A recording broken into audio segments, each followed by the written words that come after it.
Hello, welcome to another OLLIE webinar. This is Evan Abbey. I'm work for AAPD Online, and we have Christine here with us from Atomic Learning. And Christine has quite a bit of experience with blended learning. We've asked her to share some of her experience with that, as well as different ideas about resources and such. So before we get started, I want to introduce Christine and have her talk a little bit about her past experience and with blended learning and just teaching in general. Absolutely. Well, good morning. Thank you, Evan, for having me here today. A little bit about my background. I am currently Atomic Learning, one of our education integration specialists, but I do come from the teaching field. I taught for 10 years in the K-12 sector up here in Minnesota, and then I've also did 9 years of teaching and administration at the higher education level as well. At a local community college. And so this position is the marriage of both of my worlds and the best parts of each one of them, because I get to work with educators and help them to better themselves and ultimately better their students, while not necessarily having to be tied to a particular classroom. So it's a fantastic opportunity, and I'm looking forward to working with all of you today. Great. Christine, you had mentioned your experience with blended learning and such. Tell us a little bit about what blended learning is, especially for participants who might not, if there's teachers who haven't used it or might kind of know the term but might not know how it looks in the classroom. When you think of blended learning and when you see it and when you use it, what is that? What does it look like?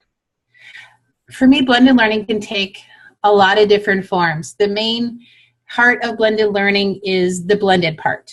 So we're combining a little bit of the online experience for students and teachers, the interaction, with some of that face-to-face. So it's not just an all or nothing item. And also kind of taking it beyond. I know some look at blended learning as, well, I use an iPad in my classroom, so I'm automatically blending. For me, blended learning kind of goes a little bit further. It's taking it and actually having some of that, the learning and the interaction within the online environment as well, kind of taking it to the next level. Mm-hmm. Yeah, do you see quite a few teachers who use, well, I'm going to use it in scare quotes here, blended learning with, you mentioned, just because I have a digital device and I use a computer, I'm calling it blended, but I'm really not blending? See it a lot. It's just kind of, the hard part is blended learning's definition is kind of like a flipped classroom definition. The definition has kind of gotten broadened over the years. So I do see a lot of teachers initially looking at blended learning as, oh, I've got this device, I'm using it, and so now here we are, I must be blended. And I'm trying to kind of change some of that mindset and kind of getting into more of the heart of it and looking at some of the different models that are out there that people can utilize with blended learning and helping them to take it to the next step. Well, you mentioned models. What are some of the models that you've seen that work really well for blended learning? The three models that I've really had success with and seen success with in classrooms, there's obviously the flipped classroom model, the rotation model, and flex model. Now, the flipped classroom you're looking at is where you're taking the instructional portions of the class, putting that into the online environment, whether it's through digital curricular resources, recorded lectures, some open education resources, elements that are actually tying to the content. Again, that's the main key, is that the online part is tying into the content. So the students would do their learning within that online environment, and then the application of learning comes right into the classroom. I've seen a lot of success with it with teachers that I've worked with, especially in, for example, the math classroom. If they're recording the lectures online, the students can watch it as many times as they need to really grasp the concept. And then they come in, and then the teacher can work with them one-on-one on the exercises. And I've seen success with students actually getting much further along with math. Also, another great example is like within the high school setting, like an A&P class, an anatomy and physiology type of class, where they can get the concepts. Those that are really working ahead can go ahead and keep moving forward. those that need the extra help can review as many times as they need to help learn that content. Mm-hmm. Good. Yeah, I like how you described, using the content and bringing more of the application of learning into the class. Do you think that a lot of teachers, when they talk about blended learning and they say, well, okay, well, they're going to watch the videos at home or whatever, isn't that just like doing homework? Like I'm going to go and read my book at home, the textbook at home. What takes that to that next level with blended learning? What I would like to see, or what I encourage, at least when I work with teachers, what I encourage them to do is not only, yes, they've got the recorded lectures and items, but also maybe an online discussion board. So they're doing some interaction. They have to have a grasp of the material, but then interacting with each other. They're doing the posting, obviously working towards some effective questioning would need to be within the training for it, but then also responding to each other. Mm-hmm. Good. All right, good. And you had mentioned, in addition to the flipped learning model, you mentioned, I believe, the rotational model, and was it the lab model that you were working with? Tell me a little bit more about those other models. Yes, the rotation model kind of is more of your station and lab rotations. It's taking them, again, to that next level. So they're interacting with the curricular content, utilizing the technology, but in a rotationary manner. So it could be much like if you see a normal, like an elementary classroom that deals with different rotations, that they go to stations, but they would be interacting somehow with the digital content as well as each other within those stations. The lab or the flex model would allow students to be utilizing various technologies on a constant basis, with the teacher actually being the one to kind of go around and working with different groups at a time. Those items really, actually all three, kind of lend themselves very well for differentiation. It kind of, I always see blended learning and differentiation kind of going hand in hand for that reason, because whether it's a rotation or the flex model, they're going to have to be able to meet the students' needs where they are and be able to take them further. But it gives you the flexibility to do it at the same time. When you work with teachers, those that have past experience with differentiation, even if it hasn't been in technology integration, do they seem to pick up on blended learning a lot easier? Yes, absolutely they do. It does go inherently into it. They already have that mindset of, okay, this meeting the needs of the teacher or the individual student, so here are some plans that I can use. And what they do is then they are able to more easily wrap in the technology so it doesn't become the shiny toy. It's just really a partner in learning. Yeah. I think also, go ahead. I can also see that working very well for special needs students who need extra review, more time on task with content, maybe away from school, but just need more time. So it just makes sense. It seems so logical. I think if I'm a district leader or an administrator tech integrationist and I'm trying to implement blended learning and I haven't enforced the mindset that, learners are different, learners learn at different speeds and different paces, and it's our obligation to go and to differentiate in the class so that all learners can learn, I'm probably going to end up with blended learning that isn't, it's back to our scare quotes again, where we're just doing some things on the computer, but we're not getting the advantages of blended learning because they're all doing the same thing. It's just taking that worksheet that we did in the classroom and how we do it on the computer at home. Well, that's not what it's all about. So I think that's a good lesson to be learned from people, is that if we're trying to do blended learning, we really have to have that understanding of differentiation.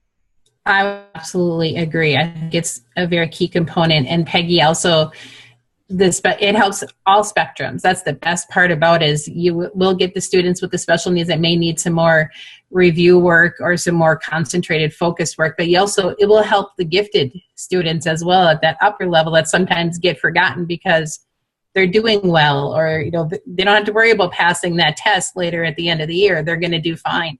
But it'll also help them and give them that ability to grow and develop within themselves too. Sounds good. Now, Christine, you've worked with a lot of different districts. Are there any other specific things that you've seen with those districts that you work with that you would say, this has been really successful? Some examples that you could share with our teachers. Absolutely. And I was actually just down in much warmer, sunnier Florida late last month, working with one of the largest school districts in the country, which is Broward County. And they have an initiative that they've worked with, because with the Florida legislature mandated class sizes, but there's a variance that can be allowed if a classroom is a blended learning classroom. And so there have been some great lessons that I've been working with them on. And the main key is taking things slow. Kind of, that baby steps concept. That it can be very overwhelming to a teacher to all of a sudden say, here you go, you're now teaching a blended learning class. Good luck. It can be a little bit scary and very overwhelming, especially if a teacher isn't necessarily abreast at technology and isn't up to date with a lot of the technology and digital resources available to them. So I always encourage people to take it slow, to start small. Grab maybe a unit that you want to work on. Start with that core unit, go through the steps and start learning the process of what they want to look at, what resources they have available to them to help them, how they want the classroom to look for their blended learning model, which model that would fit that unit and fit that class, because that's the other component they need to be cognizant of. Is they could teach one class and have it go really, really well with the blended model, and then get to the next class and go, oh, well, this didn't work so well. It all depends on the students too. You got to be able to meet the needs of your students, again, where they are. Those are the elements that I found to be most successful with working with the different school districts. When I was working with the teachers down in Florida, they love the idea of starting small. It made it much less scary for them, much more palatable. Can I ask you a question? Absolutely. In your experience, how do the students have to have a different, they probably have to have a different mindset too to go into a blended classroom or work in a blended classroom. And so what does the teacher have to do to help the students shift to that model that they're not comfortable with or as familiar with, from traditional to blended? I think absolutely students need to be prepared, as well as the students' parents. The communication is the number one key. Just being open and explaining with students that we're going to work through this new model. It's going to be a great experience. Having that positivity to be able to push out with it, that always helps. Showing, and if it's the parent, also talking to the benefits. Saying, we're going to help better meet the needs of your child in this classroom through utilizing this model. It's going to be a little bit different, and even with the students, let them know that this may not seem like a normal classroom that you're used to, but that's okay. And it's going to be an exciting adventure that we're going to go on together. That's how I've actually encouraged people to present it to students and parents. But again, that communication is the key. You had mentioned your work with Broward, and that teachers in that situation are almost being forced to change because of the legislation is making it amenable for districts to go and investigate blended learning, because there's cost savings to some extent with that. In Iowa, there hasn't been a cost savings type of thing, so a lot of districts are exploring blended learning, are doing so for pedagogical reasons, best interest of kids and such. But I think probably what we're seeing is very similar to what you're seeing. We're seeing a lot of teachers who, when they first get into it, they might have visions of doing, being a blended teacher, being a flipped teacher, but then when they start, it can be kind of overwhelming. And so, starting slow is one thing. But it also brings up the benefit of atomic learning, because a lot of teachers get overwhelmed by having to go and to build their own stuff. And I think that's something that they don't realize, is that online teaching shouldn't be all around building. Some of it is, but more of it is kind of weaving with the resources that are out there. So with that said, I really want to take some time and talk about atomic learning. Have you show us, what it is, and kind of tell us how this is going to help a teacher who's new to online learning, to blended learning, I should say, and who might get kind of like deer in the headlights with the thoughts of having to do everything themselves, and how this is a much better option for them. Okay, absolutely. Atomic Learning can be a great partner. It's for those of the teachers out there that haven't been on it for a while, it's undergone a lot of changes, which has been fantastic. And I agree, it doesn't have to be everything completely created by the teacher anymore. Years ago, I would say, yeah, there weren't as many resources out there available to help teachers be able to supplement and increase their curriculum with it. But now there actually are. So I'm going to actually share my screen here.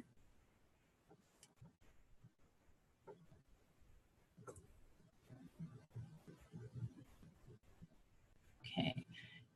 Can everybody see the screen okay? Perfect.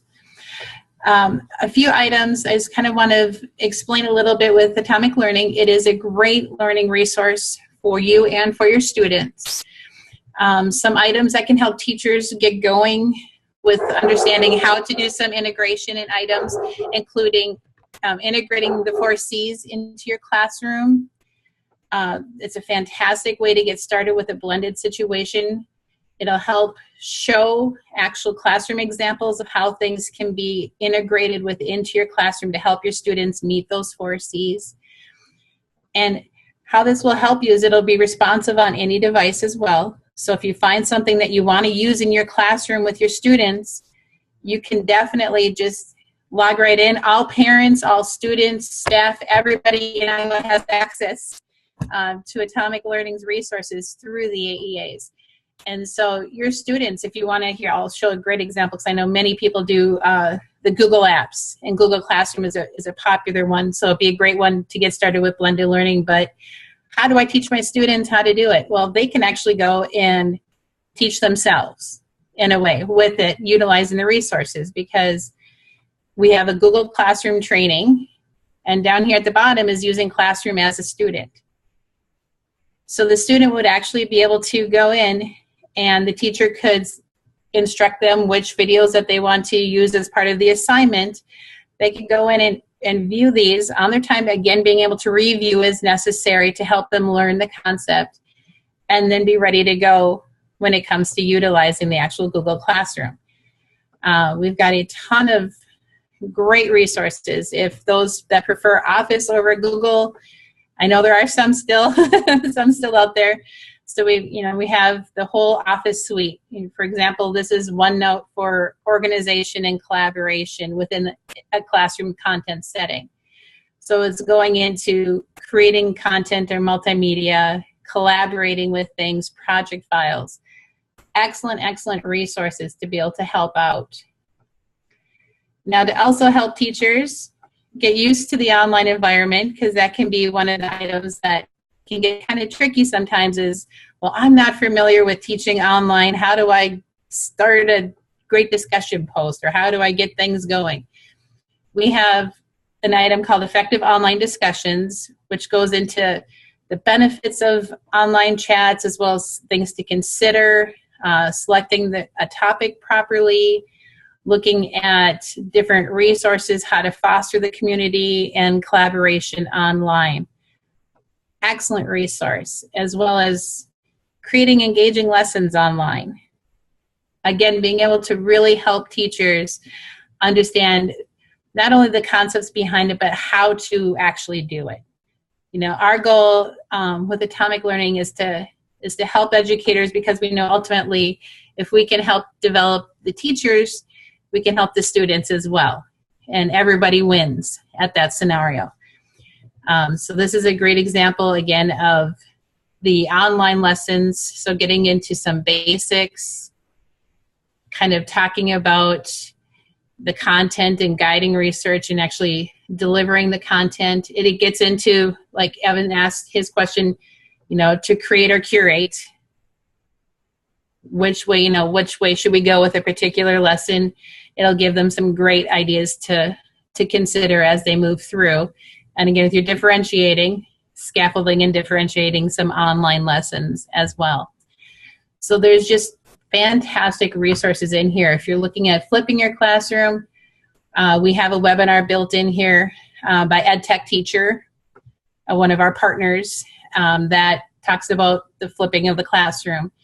We have additional items that talk about, additional training that gets into some of the Jing or the Camtasia for those elements that you do want to create yourself and that you want to have made as specifically for your students. But even for, teachers that are just looking at, my gosh, I'm not used to this technology stuff yet. I'm still getting there. We can help you with that too. This is an overview of learning methodologies. And what it does is it takes some of the traditional learning methodologies that we're all used to, looking at Bloom's taxonomy, and kind of integrating 21st century skills, and helps teachers understand how you can learn and help your students learn within the concept of integrating technology fully into your classroom with the Bloom's taxonomy. It's a fantastic series that I always make sure I recommend. And as well as we have series to help with different technologies for all of our needs of students. We have supporting gifted and talented learners. This is one of our newer items that just came out within the last month. Again, going into both research on the best practices as well as classroom strategies and using technology. And we've got a ton of resources as well on various special needs populations for students, whether it's students on the autism spectrum, with general learning disabilities such as ADHD or dyslexia. We have items that can help as well and show how technology can be used in the classroom to help students succeed. And so our goal with it is to have teachers be, my ultimate goal would be to have teachers be completely at ease utilizing technology in the classroom, where it's not even thought of anymore of, oh my gosh, do I use technology or not? It's just, it's so embedded and ingrained into the curriculum that it's not even an additional thought anymore. Okay. And if you can get teachers to that point, the blended learning then is far less of a scary place to be. It's a much easier transition for teachers at that point.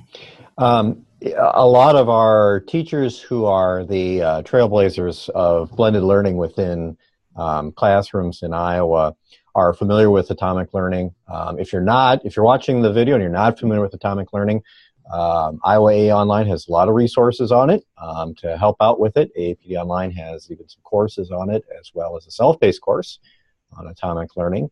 So be sure to check with us and we can help get you to the right bit. But it's a very user-friendly interface to work with.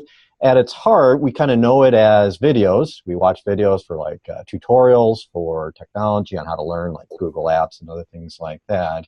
But what are, there's always new things coming out. So for people who are somewhat experienced with atomic learning, what are some of the newer things that have come out with it that you'd like to highlight?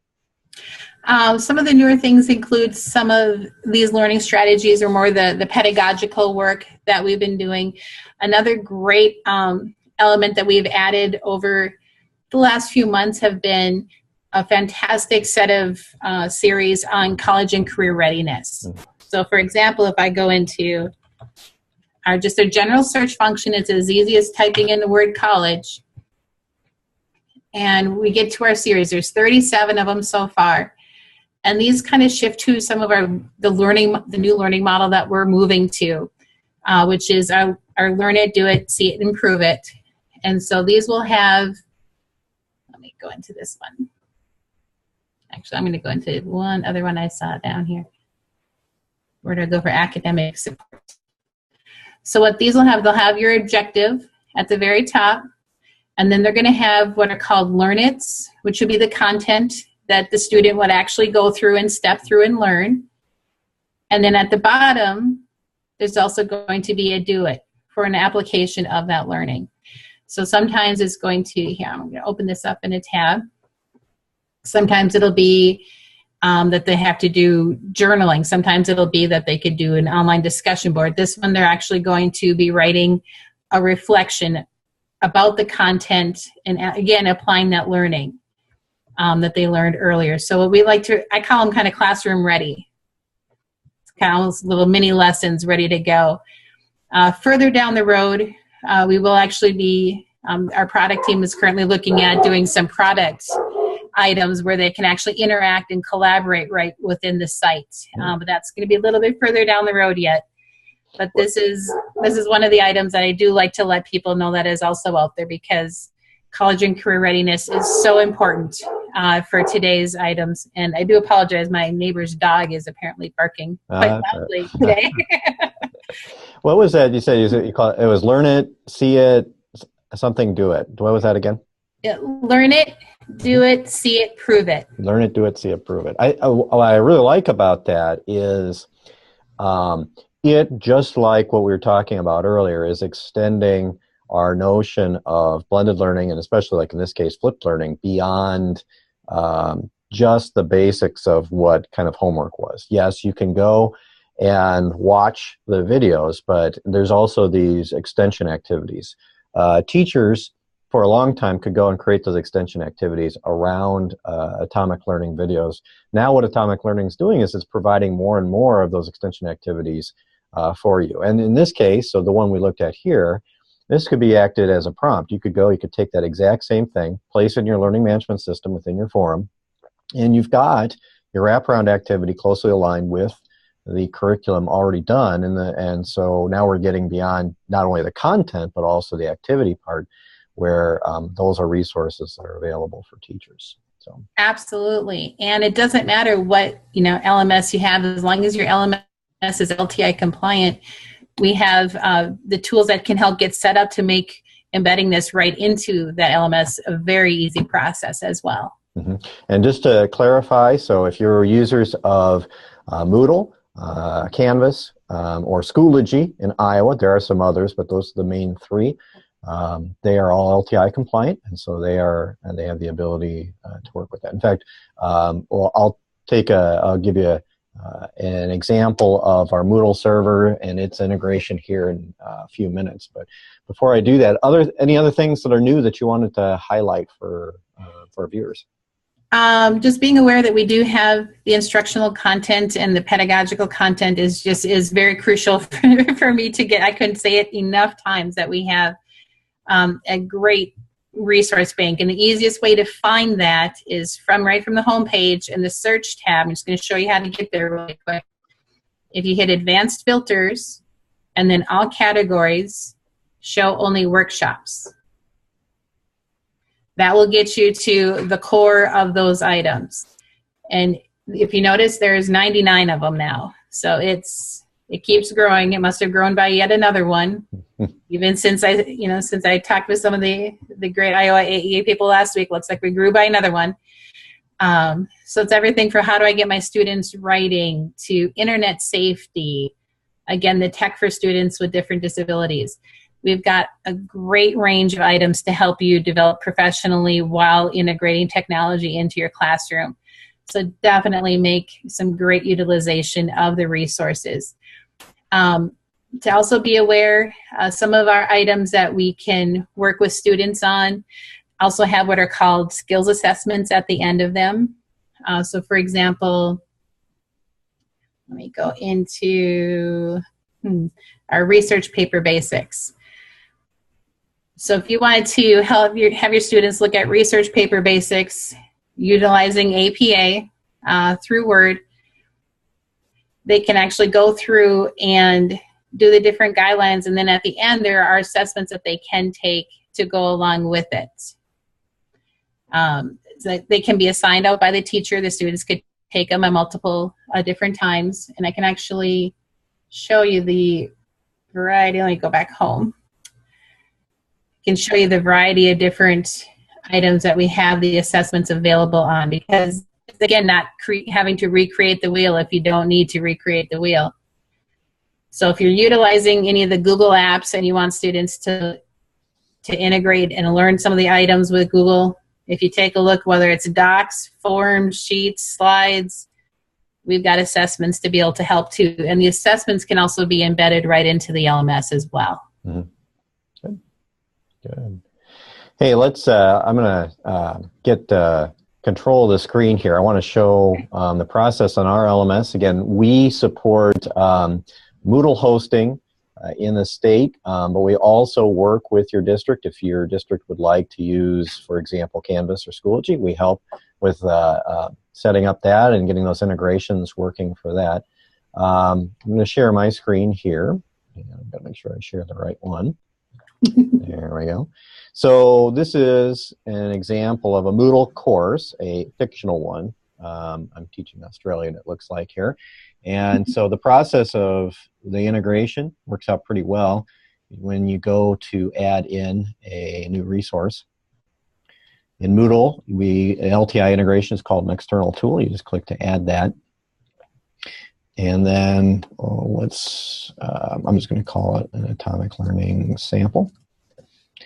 And I could go from here, and in our list, you can see the integration types we've got. It's atomic learning. If I want to give points for it, I can. Just like any learning management system, there's other things I can make it so it's hidden and such. And I can restrict access. I can say, you know, that in order to complete this activity, you have to do these various things. You can manually mark it, or you have to view it, or what have you. So I'm just going to go ahead and save it, and then when I do, I'll let this come up. It's going to bring up that interface that we saw before, and so let's do that, college and career readiness. Do a search, and we'll take this one. Okay, and what I can do then is I can check the individual videos. I can check the whole thing if I'd like.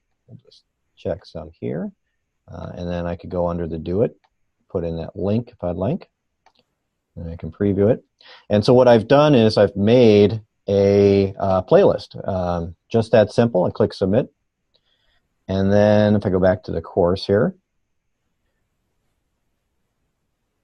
I added it down here. I click on it,